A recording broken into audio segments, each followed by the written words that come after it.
Hello everyone.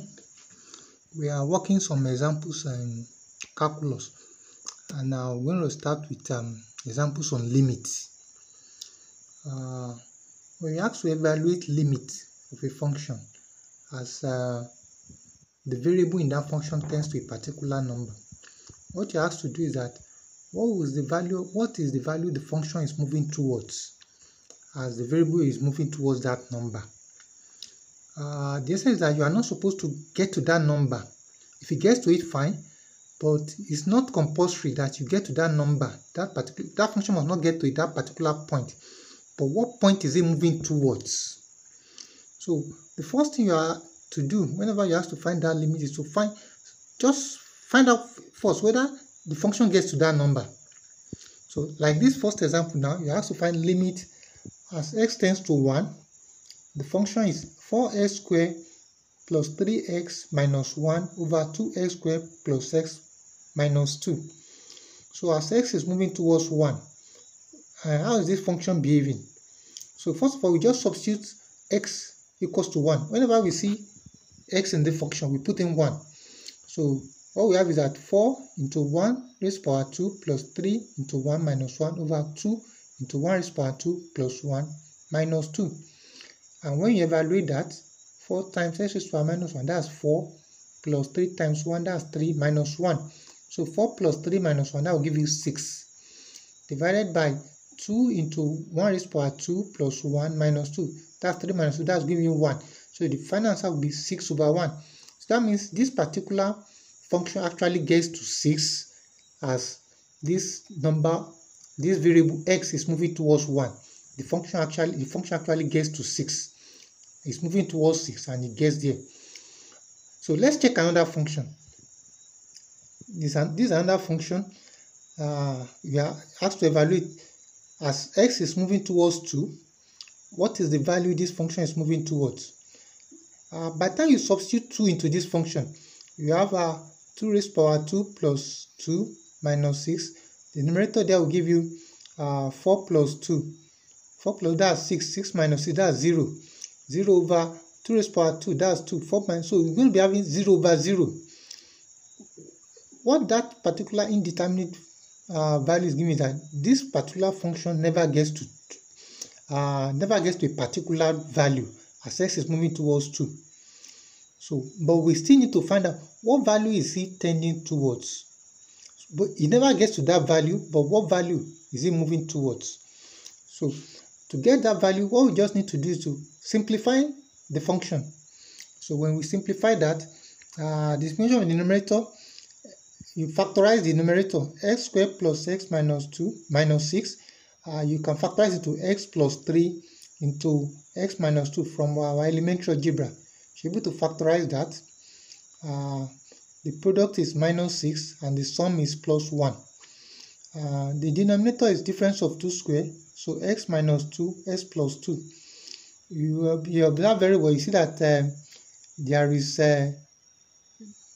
x minus 2 at the numerator and there is x plus 2 at the x minus 2 at the denominator and x plus minus 2 at the numerator. So two of them will cancel out each other.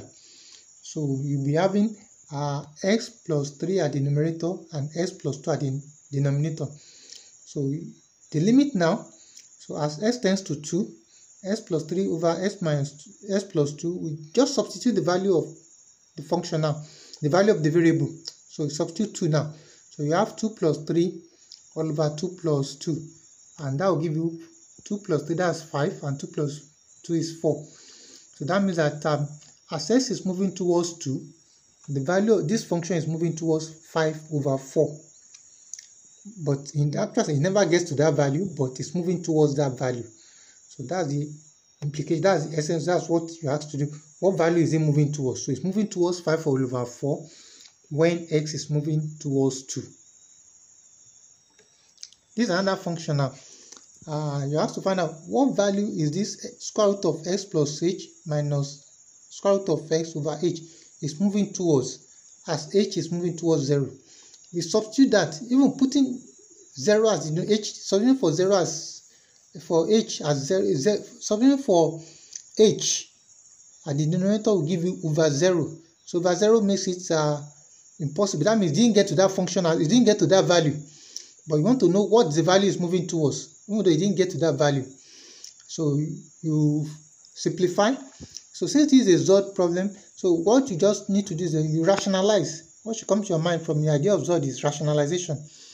So square root of x plus h minus x, you look for the conjugate of that. So conjugate of that will be square root of x plus h plus x. So you multiply numerator and denominator by the conjugate. So multiplying numerator and denominator by the conjugate, you now open it up. You now multiply out. So square root of x plus h multiplied by square root of x plus h will give you x plus h. Square root of x plus h multiplied by square root of x will give you plus square root of x, square root of x plus h. Then minus x minus square root of x multiplied by square root of x will give you minus x square root of x plus h. So those two will cancel out each other, because one is negative, one is positive. So what you now be left is minus square root of x multiplied by plus x. So minus times plus, that will give you minus. So what you'll be having is minus x. The square root will go away, because square root of x times square root of x will give you x. So what you'll be having there as the numerator is x plus h minus x. For the denominator, all you just do, the h at the denominator will just multiply square root of x plus h plus square root of x. So you now have h into bracket of s plus square root of s plus h plus square root of x. So the denominator there, you will see that plus x minus x will give you 0. So x and x will cancel out. So you have only h left at the numerator. And you can see that there is h at the numerator and h at the denominator. So the two h will cancel out each other. So you're having 1 limit of h tends to 0, 1 all over square root of s plus h plus square root of x. So we are now comfortably now we can now slot in our value of h. The value of h, the value that h is moving towards. So h is moving towards 0. So we put in the value of 0 for h there. So you have square root of x plus 0 plus square root of x. So x plus 0 is x. So square root of x plus square root of x will give you 2 square root of x. So the final result will be 1 over 2 square root of x. So that means as h is moving towards 0, this function is moving towards 1 over 2 square root of x. Another example here, you have that limit as x is tending towards 0. This function square root of x plus 9 minus 3 over square root x squared. What is it moving towards? So if we substitute x equals to 0 directly there, you see the result will be indeterminate as well, division by 0. So what we do now, similarly, we rationalize. Since it's ZOD, it presents us. So easiest way for us to simplify that is by rationalizing it. So you multiply both numerator and denominator by the conjugate. The conjugate here is square root of x plus 9 plus 3. So when you multiply that out, root x squared plus 9 multiplied by root x squared plus 9 will give you x squared plus 9. The square will disappear. The negative and the positive will cancel out each other. So you now have minus 3 times plus 3. That will give you minus 9. For the denominator, x squared, you come and multiply the conjugate that you have at the denominator. So x squared into square root of x squared plus 9 plus 3. So thereafter now, you will notice that you have x squared at the numerator and x squared at the denominator. The x squared will cancel out each other. So you now have limit x tends to 0, 1 over square root of x squared plus 9 plus 3. So now you can comfortably substitute for a value of x now. So you remove the limit. Immediately you are substituting, you remove the limit. So x becomes 0. So 0 squared plus 9, square root of that plus 3. So square root of 9 plus 3. Square root of 9 is 3. So what you have there will be 1 over 3 plus 3, and that will give you 6. So that means that the limit, the value that the function is moving towards, as x is moving towards 0, is 1 all over 6. Let's try another example. This one we have to find what is the value that this function is moving towards as x becomes infinitely large. So as x is approaching infinity, what is the value that this function is approaching? the result we're going to make use of is that the value that x will be approaching whenever we have 1 all over x, the value that 1 over x will be approaching whenever x is approaching infinity is 0.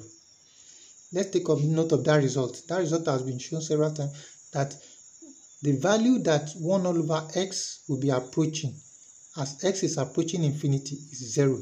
And similarly, as the value that 1 over x will be approaching as x is moving towards 0 will be very infinity. So let's take note of that. Limit x tends to 0, 1 over x is infinity, and limit x tends to infinity, 1 over x is 0. So what we now do now is that we open up the numerator. In opening up that numerator, we expand it. X squared, x plus 1 multiplied by 2x minus 1. Multiply one after the other. X times 2x will give you 2x squared. X times 1 will be x, and 1 times 2x will give you 2x. So x plus 2x will give you 3x. That's 3x. And 1 times 1 will give you plus 1 times plus 1. That will give you plus 1.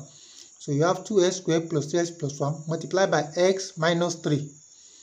So keep the numerator. Now keep the denominator. The denominator remains x cubed. So multiply out 2x squared plus 3x plus 1 multiplied by x minus 3. So you multiply in turn. 2x squared multiplied by x will give you 2x cubed. Then 2x squared multiplied by minus 3 will give you minus 6x squared. Keep that, minus 6x squared. And 3x multiplied by x will give you plus 3x squared. So minus 6x squared plus 3x squared, that will give you minus 3x squared. Then for the third part, 2x cubed. So for the third part, 3x squared multiplied by 3x multiplied by 3 minus 3, that will give you minus 9x. So minus 9x, 1 times x will give you 1x. So minus 9x minus plus 1 will give you minus 8x. And for the last part, 1 times 3 minus 3 will give you minus 3. So the final result will give you 2x cubed minus 3x squared minus 8 minus 3. So the denominator remains x cubed. So as test, so now you are taking the limit now as x tends to infinity, that function. So what you do now is that we divide both numerator and denominator by the highest power, the variable having the highest power, and the variable having the highest power there is s cubed. The highest degree there is 3. So divide numerator and denominator by s cubed. So dividing the numerator, we have 2s cubed divided by s cubed minus 3s squared divided by s cubed minus 8x divided by s cubed minus 3 over s cubed. Then you have only one s cubed at the denominator, so s cubed divided by s cubed. So in dividing that out, s cubed we cancel s cubed, you have 2 left, minus 3x squared divided by s cubed. S squared will go away, we have only one x left at the denominator, minus 8s squared minus 8x all over s cubed. One x will go away, remaining s squared at the denominator, then minus 3s cubed. So we now make use of our result then. The result that as x tends to infinity, 1 over x is 0. So if we apply that to 3 over x and 8 over s squared minus 3 over s cubed, we apply that result to them, each of them will become 0. So we now have 2 minus 0 over 1, and the result will give us 2.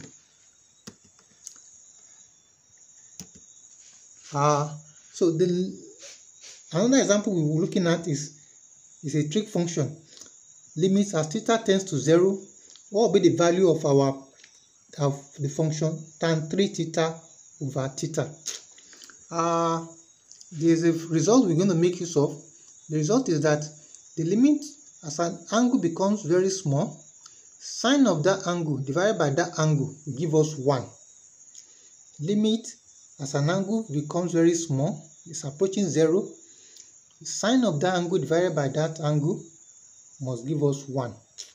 So in evaluating this limit now, tan 3 theta over theta, we know from our knowledge of trig that tan theta is the same as sine theta over cos theta. So we change that sine 3 theta to tan 3 theta over cos 3 theta.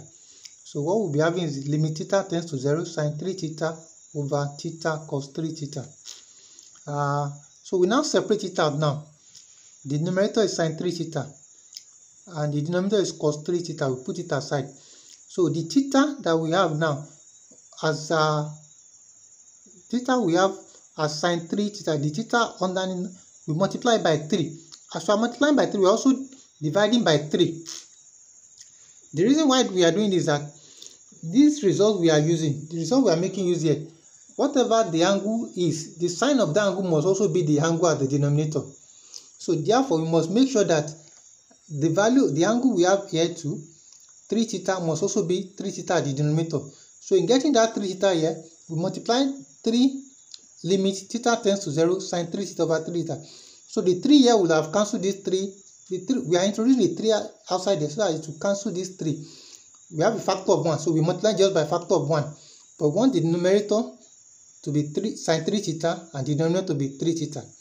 So multiply by what we have left of that function is 1 all over cos 3 theta. So making use of our result now, limit theta tends to 0, sine 3 theta over 3 theta will give us 1. So we have 3 times 1 there. Multiply by limit theta tends to 0, 1 over cos 3 theta.